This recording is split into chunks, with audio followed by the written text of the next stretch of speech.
Am I the a-hole for not apologizing for my part in my dad missing the birth of my half-brother? When I, 17M, was 9, my mom died after a long battle with cancer. It destroyed our small family. My dad basically shut down. He was barely functioning, just a shell of the man I once looked up to. For months, he rarely left the couch, barely spoke, didn't go to work, and certainly didn't parent. I remember quietly making myself cereal for dinner some nights, pretending I wasn't scared that I had lost both parents. Then 6 months later, everything changed. Too fast, if you ask me. He met Laura. Suddenly, he was alive again. It wasn't gradual. It was like someone flipped a switch. He met her, started smiling again, got dressed, shaved his beard. I wanted to be happy for him, but I wasn't. Because as soon as she entered the picture, it was like I disappeared.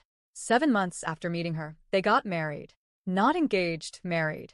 No one asked me if I was okay, if I needed help adjusting, or if I even liked her.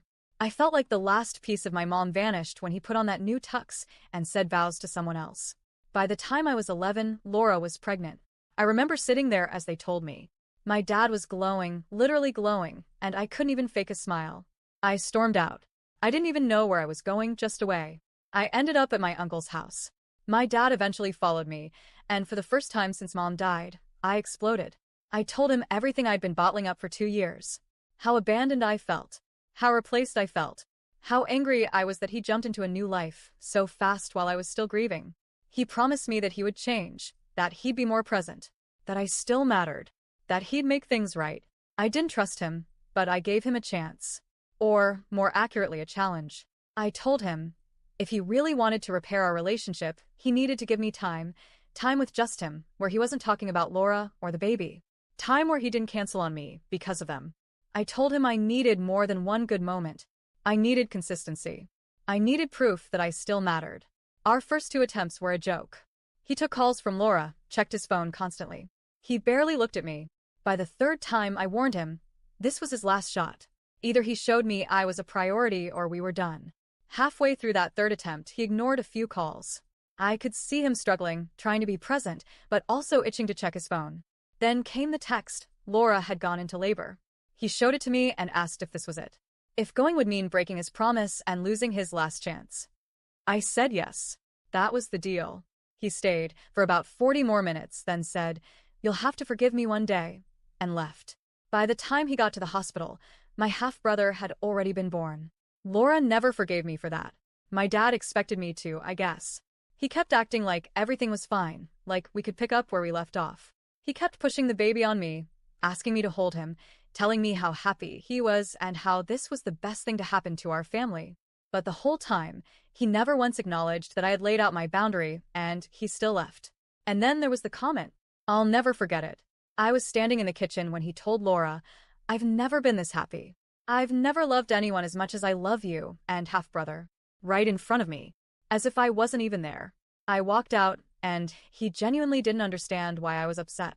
Our relationship went downhill fast after that. I stopped trying. Laura clearly wanted nothing to do with me. She was cold, passive-aggressive at first, and eventually just openly hostile. By the end of last year, she told my dad that I needed to live somewhere else. That I was toxic, angry, and not good for the kids. Instead of defending me, my dad said we all needed therapy. We started family therapy in March.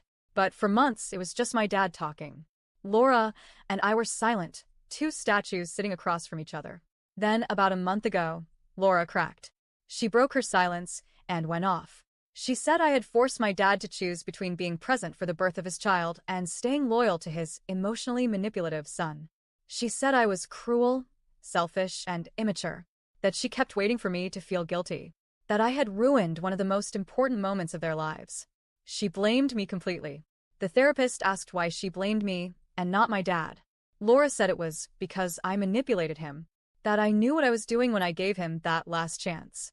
That I set him up to fail because I couldn't handle him moving on. I didn't respond right away. It took me a few more sessions before I finally spoke up. But when the therapist asked me if I would ever apologize for my part in what happened, I said no. I said I didn't feel bad. And I meant it. I told them I didn't feel bad that my dad missed the birth because I was tired of being the backup plan. I was tired of him choosing everyone else and expecting me to be okay with it.